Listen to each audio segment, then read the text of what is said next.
Está con nosotros Carlos Bianco, el jefe de gabinete de la provincia de Buenos Aires, alguien que ha pasado por la universidad pública y que además ha tenido un rol fundamental a lo largo de toda la pandemia, ahora con vísperas a una cierta normalidad. Carlos, bienvenido. ¿Qué tal? ¿Qué tal? ¿Cómo están? Esperemos. La buena noticia de las últimas semanas, o las buenas noticias de las últimas semanas, son una caída sostenida de los casos. Hablo de la provincia de Buenos Aires, pero también es explicativo de lo que está pasando a nivel nacional. Una caída bastante sostenida, 70% menos de casos respecto del pico de la segunda ola y un avance muy rápido, muy dinámico del plan de vacunación. Hoy nosotros en la provincia estamos ya casi en las 9 millones de personas vacunadas con una dosis, así que creo que son las dos razones por las cuales están estas buenas noticias hoy. Los cuidados que se establecieron desde el gobierno nacional y que adoptamos en la provincia de Buenos Aires y sus 135 municipios y obviamente el plan de vacunación. ¿En un mes estaremos en una especie de normalidad? Ojalá. Mira, acá hay mucha falta de algunas certezas. Sabemos que en el mundo está circulando algunas variantes que al parecer son más contagiosas, no necesariamente más letales, pero sí más contagiosas. Ahí hay también alguna discusión científica respecto de si la variante Manaos neutraliza a la variante Delta, cosa que no estaba presente en los países europeos, y eso puede ser una de las razones por las cuales podría ser el impacto menor en América Latina en general, pero son todavía todas hipótesis, digamos, ninguna certificada científicamente. Pero bueno, ojalá que sea así y que el impacto de la Delta, si llega a entrar a la Argentina, sea menor que lo que está pasando en otros países. Sea neutralizada por la Manaos. Claro, sería una gran noticia. Es una hipótesis, ¿eh? Hay una hipótesis de que no se convierta en dominante ante la Manaos. Porque la Manaos también es mucho más contagiosa que las variantes tradicionales, digamos, las primeras variantes. ¿La provincia está de acuerdo con el plan que presenta Ciudad de Buenos Aires de estas 6 etapas? Mira, a nosotros no nos gusta mucho opinar sobre lo que hacen otras jurisdicciones. Lo que sí decimos es que la ciudad autónoma muchas veces no ha cumplido los decretos de necesidad y urgencia y las medidas de cuidado que se establecían. Esto es de público conocimiento.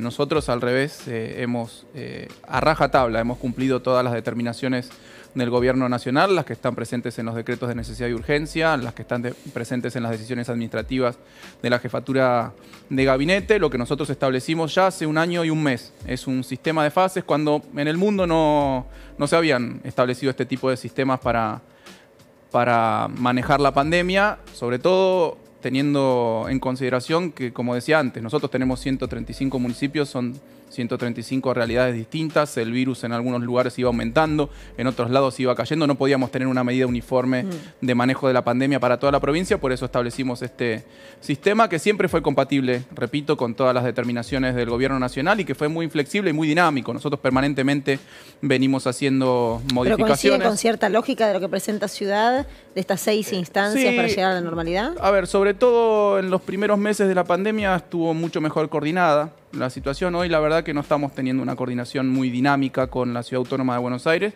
que ha decidido tomar sus propias medidas. No digo ni que esté bien ni que esté mal, digo que es lo que hizo la Ciudad de Buenos Aires. Nosotros estamos respetando a rajatabla las medidas del gobierno nacional, que es lo que corresponde. Esa es mi opinión. Escuché al gobernador, Carlos, hablar de las clases, ¿no? Que hay una recuperación de espacios de presencialidad, siempre con los cuidados, a vuelta de las vacaciones, ¿no? ¿Hay algo de eso? Sí. En la semana anunciamos justamente que a partir del lunes vuelven las clases presenciales en toda la provincia. Nosotros hasta esta semana que pasó teníamos a 13 distritos en fase 2 o de alarma sanitaria y epidemiológica, como lo determina el gobierno nacional. Dado que avanzó muchísimo el plan de vacunación, que los contagios están cayendo en la mayoría de los distritos de la provincia, hemos definido cerrar la fase 2, de acuerdo a lo que establece, repito, la normativa, y empezar esta segunda mitad del año con clases presenciales muy cuidadas, obviamente. Nosotros vamos a respetar las burbujas que se establecen. No es que los chicos y las chicas de todos los niveles educativos van a ir como en periodos normales a las clases, porque la verdad que eso es muy peligroso. Todavía el coronavirus sigue entre nosotros, la pandemia sigue entre nosotros. No podemos amontonar a todos los alumnos como en épocas de normalidad, 30, 40 alumnos dentro de una misma aula. Estamos manteniendo burbujas, así que lo vamos a hacer de acuerdo a los protocolos que se establecieron en el Consejo Consejo Federal de Educación, que establecen cuántos alumnos por aula, cuáles son las medidas de distanciamiento, cuáles son las medidas de cuidado, cuáles son las medidas de higienización. Nosotros vamos a seguir con ese programa, pero bueno, ya con una situación un poco más normal, un poco más aliviada. Claro, ahí también hay una diferencia con la Ciudad de Buenos Aires que tomó otros criterios, ¿no? Sí, justamente por eso a nosotros nos parecía un poco peligroso la idea de romper las burbujas que están establecidas, porque se ha demostrado en el mundo además, no es que en algún momento se dijeron cosas como eslogans, ¿no? La escuela no contagia. Y yo medio en broma, medio en serio decía, sí, obvio, la escuela es un edificio, no se contagia y no contagia. Pero cualquier tipo de aglomeración en un lugar cerrado, como puede ser un aula, puede generar contagios. Después se dijo, los chicos no se enferman y no contagian. No, no es real. Los chicos se enferman, los chicos contagian. Obviamente que tienen un grado... Por eso se van a vacunar aparte, ¿no? Sí, claro, por eso piden que los vacunemos ahora. Pero hasta hace poquito ni se contagiaban ni contagiaban, pero ahora piden que los vacunemos. Bueno, de todas estas cuestiones ya, la verdad, yo ya estoy un poco aburrido desde que empezó la pandemia de que se establezcan realidades paralelas a lo que dice la ciencia. Se establecen realidades políticas y paralelas a lo que dice la ciencia, que uno después tiene que hacer un esfuerzo tremendo. Nosotros, la verdad que mi principal tarea el último año y medio como jefe de gabinete es salir a explicar estas cosas. Es desmontar eso, ¿no? Es desmontar esas operaciones que se establecen permanentemente, de que primero que la vacuna era mala, de que el aislamiento no servía para nada, que el barbijo no servía para nada, después que la vacuna era poca, después que la segunda dosis, después que una vacuna en particular era la buena y las demás eran las malas. Aburrido, la verdad que aburrido de salir a desmontar esas operaciones, pero hay que hacerlo, porque lo que está en juego en última instancia es la salud de la población y me parece que hay que ser muy rigurosos, muy analíticos y muy científicos con las expresiones que nosotros vertimos sobre los medios, sobre las redes, etc. ¿Cómo le cae la declaración que hizo María Eugenia Vidal en relación a Goyán y a su candidatura? Le dijo que en realidad debiera estar afectado a la pandemia y no candidateándose. No, mira, justamente el gobernador en la semana, antes de que Daniel dejara el ministerio, le pidió y Daniel aceptó ser el coordinador del grupo de expertos de la provincia de Buenos Aires con el que venimos trabajando desde el año pasado, o sea que no se va a desvincular del manejo de la pandemia, va a ser nuestro principal asesor para la pandemia. Obviamente ahora ya no tiene las responsabilidades ejecutivas sobre la materia, a partir de ahora va a estar, está el ministro Kreplak, que también viene trabajando dentro del mismo equipo, se mantiene en el equipo, no va a haber cambios sustantivos más allá de la cabeza del ministerio. No, me parece una chicana política de María Eugenia Vidal. Me hubiese gustado que se preocupe tanto por la salud cuando fue gobernadora, en donde dijo orgullosamente que no iba a abrir hospitales en la provincia, porque ¿para qué? ¿Cumplió su palabra? ¿Y cumplió su palabra, Carlos? Cumplió su palabra, no abrió los hospitales, que ya estaban, aparte ya estaban para ser inaugurados, estaban hechos desde la anterior gestión. No abrió los hospitales, me hubiese gustado que se hubiese preocupado por la salud cuando se vencían las vacunas en la provincia de Buenos Aires, más vacunas para distintas patologías, se vencían porque no las inoculaban. Me hubiese gustado que se preocupe de la salud durante su gestión, porque durante su gestión, hay que recordarlo, tuvimos un rebrote de sarampión, una enfermedad medieval, un rebrote de sífilis en la provincia de Buenos Aires, que también es una enfermedad medieval. Y eso muestra a las claras la falta de preocupación del gobierno nacional y del gobierno provincial por el tema de la salud, de la misma forma que pasó con la educación, de la misma forma que pasó con todas las áreas del gobierno. Inclusive el ex ministro de Salud dijo que el gobierno de Macri se había despreocupado por la salud pública. No lo digo yo, la defensa descansa, lo dicen ellos mismos. Yo no le doy la razón solamente. Sí, lo dijo Rubinstein. Sí, lo dijo Rubinstein. Sí, abiertamente. Hablando de educación, este es un programa de educación. María Eugenia Vidal en su momento también, una de las frases más recordadas, tristemente recordadas, fue una falacia, que es ella afirmar que los pobres no llegaban a la universidad. ¿Qué le merece ese tipo de comentarios? Prejuicio, me parece. Y también dijo que, porque hay que recordar los conceptos exactos y las palabras exactas. La dijo completa. Dijo que en la universidad no entendía por qué en el conurbano bonaerense se plantaban tantas universidades. ¿Para qué se plantaban tantas universidades? Y que los pobres no llegaban. Bueno, se plantaban tantas universidades para que los pobres lleguen a la universidad. Y los pobres en la provincia de Buenos Aires llegan a la universidad. Carlos dijo, O sea, un desconocimiento absoluto de la realidad. Porque además, lo que demostraba un desconocimiento absoluto. Porque vos, Jimmy, lo sabés por la Universidad de Hurlingham, yo lo sé por la Universidad de Quilmes, por la Universidad de Jaureche, por la Universidad de Moreno. En universidades, en todas, la mayoría de los alumnos y las alumnas son primera generación de universitarios. Es mi caso, además. Digo, yo probablemente si no hubiese habido una universidad en Quilmes no hubiese estudiado. ¿Por qué? Porque en mi familia no había tradición de ir a la universidad, era algo como muy lejano. Irse a La Plata, irse a Capital. La verdad, yo dudo realmente que si no hubiese habido una universidad en el partido de Quilmes, yo hubiese estudiado. O sea que está bien plantar universidades por todos lados, para que los chicos las tengan más cerca y se decidan a estudiar. Dos reflexiones. Por todos lados es Quilmes, no es Buenos Aires ni La Plata. Por todos lados es el despectivo para hablar del conurbano. Claro, claro. Y la frase que dice Luciana se completa con que había que hacer jardines, que tampoco lo hicieron. Ellos contraponían jardines con universidades. Sí. Había que hacer jardines que no los hicieron y no había que hacer universidades que tampoco las... Y sumo una cosa, porque es más perverso que eso. Sacaron el fútbol gratuito, el fútbol para todos, que era, la verdad, que a los que nos gusta el fútbol, acá creo que somos varios los que nos gusta el fútbol, fue una de las, para mí, una de las experiencias populares más exitosas. El programa Fútbol para Todos, en donde toda la familia se reunía en torno al televisor a mirar a su equipo, los amigos, etcétera, de manera gratuita.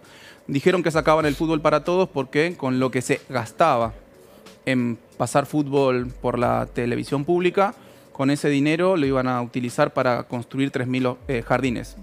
Ni una cosa ni la otra, digamos. Ni una cosa ni la otra. Ni jardines, ni universidades, ni fútbol. Ni fútbol, nada. Nos quitaron todo, todo. Es difícil, es durísimo recordarlo, ¿no? A mí me resulta muy duro. Era muy agresivo, además, ¿no? Sí, muy agresivo.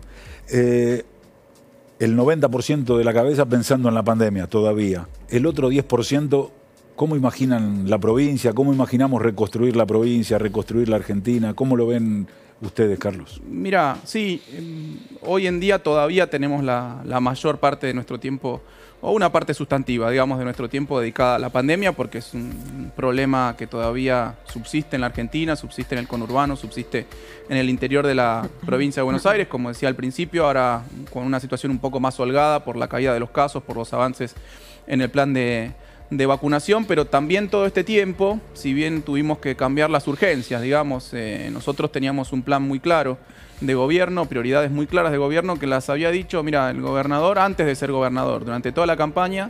Esa campaña tuvo varias cuestiones un poco particulares. Todo el mundo se acuerda del Clio y la campaña esta militante que hicimos por toda la provincia, que no, el Clio era un símbolo, era una campaña. Sí, sí, mi auto, que sigue siendo mi auto, de hecho. Eso era un símbolo de una forma de hacer política. Más allá del auto, que era militante, barrio por barrio, plaza por plaza, básica por básica, hablándole a la gente, mirándole a los ojos. Pero lo que quería decir, la particularidad de esa campaña, que probablemente haya sido la primera vez que haya sucedido, o no, pero me parece que una de las pocas veces que haya sucedido, es que Axel como candidato nunca prometió nada. Fuimos a los 135 distritos de la provincia y le pedían, no, acá tenemos que hacer un hospital. Entonces decía, yo no voy a prometer nada. Yo, si soy gobernador, voy a mostrar lo que hago. Yo no voy a prometer nada ahora porque después uno nunca sabe si se puede cumplir, no se puede cumplir, las cuestiones presupuestarias. La pandemia. Bueno, eso, imponderables que aparecen, digamos. No prometió nada. Y sí lo que dijo en todos lados, y sí lo que dijo cuando asumió aquel 11 de diciembre de 2019, es que nuestras prioridades iban a ser la salud, la educación, la producción y el trabajo. Esa fue la línea con la que trabajamos. Obviamente teníamos planes para cada una de esas áreas y las otras áreas de gobierno. Pero cuando empezó la pandemia, obviamente hubo que enfocar los cañones hacia otro lugar, fundamentalmente al terreno sanitario. Eso nos cambió las emergencias, pero no las prioridades. Durante ese tiempo nosotros seguimos trabajando en las otras áreas, puntualmente en el área económica y social, en un esquema, llamémoslo, como le gusta llamarlo al gobernador, de resistencia. Teníamos que resistir a la pandemia, no solo en términos sanitarios, sino respecto de los impactos económicos y sociales que trajo la pandemia en todo el mundo, en todo el mundo.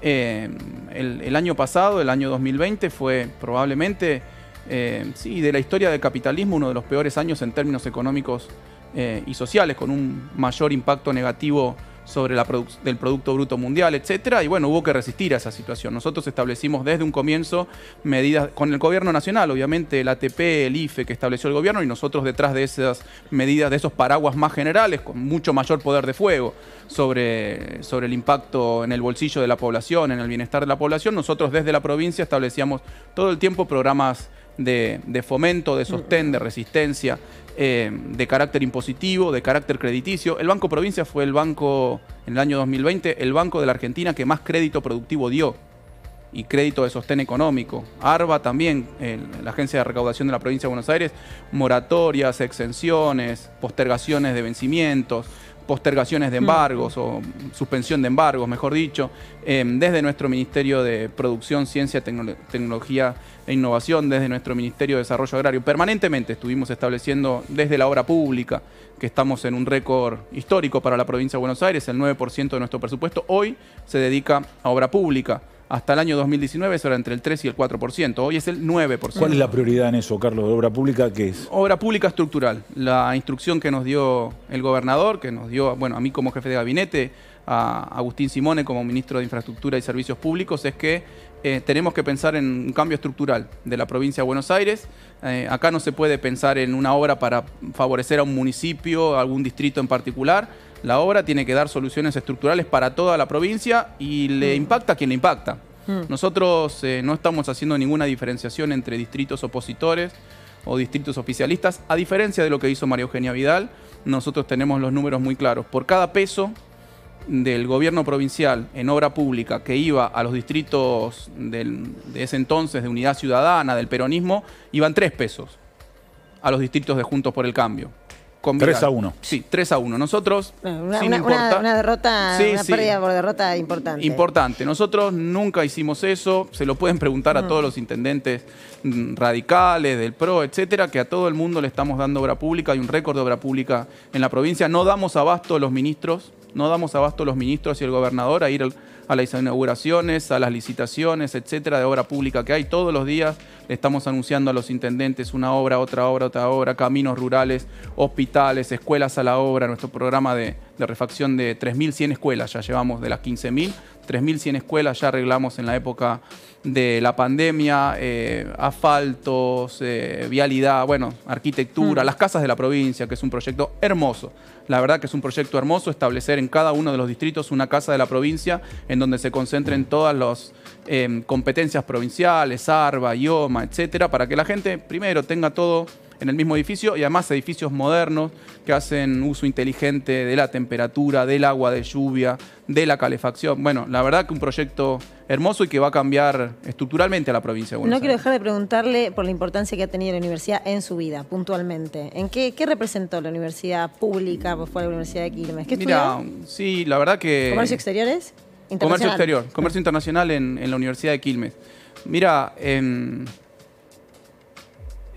para mí un cambio radical, 100% respecto de mi vida, porque te digo, yo soy primera generación de universitarios, junto con mi hermano somos de la familia los únicos que estudiamos en la universidad. De todos mis amigos del barrio, somos los únicos que estudiamos en la universidad. Y efectivamente a mí me cambió la cabeza, ante todo, más allá después de las oportunidades profesionales o de una carrera política que vino bastante después. En mi caso yo no soy un militante clásico, digamos, empecé a militar, a hacer política más, de manera más definida en los últimos cambios, pero la verdad que un cambio radical en lo que hubiese sido mi vida. Yo hubiese trabajado, de hecho, durante toda mi carrera trabajé de camionero durante el día y estudiaba a la noche en la Universidad de Quilmes, y probablemente si yo no hubiese estudiado hubiese seguido trabajando de camionero. Sería camionero, cosa que no está mal, no estoy diciendo que es algo feo ser camionero, como me han dicho algunos periodistas en la tele, diciendo, ¿cómo? No, pero ese Bianco fue camionero, de manera despectiva. ¿Eso ¿no? pasó en la tele? Sí, después te lo muestro. No quiero hacer nombres porque no corresponde, pero sí, algunos periodistas... Qué estigmatizante, ¿no? Sí, diciendo, porque y es muy raro, a mí me resulta a veces muy raro porque mientras un día me dicen, los mismos periodistas, me atacan porque soy universitario, al otro día me atacan porque fui camionero. Y yo estoy orgulloso de las dos cosas, de haber sido camionero y de ser universitario laburante de primera generación. Así que a mí me cambió absolutamente la vida, pero sobre todo me cambió la cabeza. en términos políticos y en términos generales, digamos, mi cosmovisión de la vida y de las cosas. Me parece que esas experiencias uno solamente las puede hacer en una universidad plural, como es la Universidad de Quilmes, amplia como es la Universidad de Quilmes. Yo he tenido profesores de distinto palo, digamos así, desde el marxismo, desde el peronismo, profesores de economía, más neoliberal, y la verdad que está muy bien eso, poder discutir con todo el mundo y después uno sacar sus propias conclusiones sobre la historia del país, sobre la teoría económica, que es lo que yo en última instancia terminé estudiando. Me parece una experiencia inigualable y por suerte, los gobiernos populares han hecho que la universidad sea pública, sea gratuita y que esté plantada por todo el conurbano.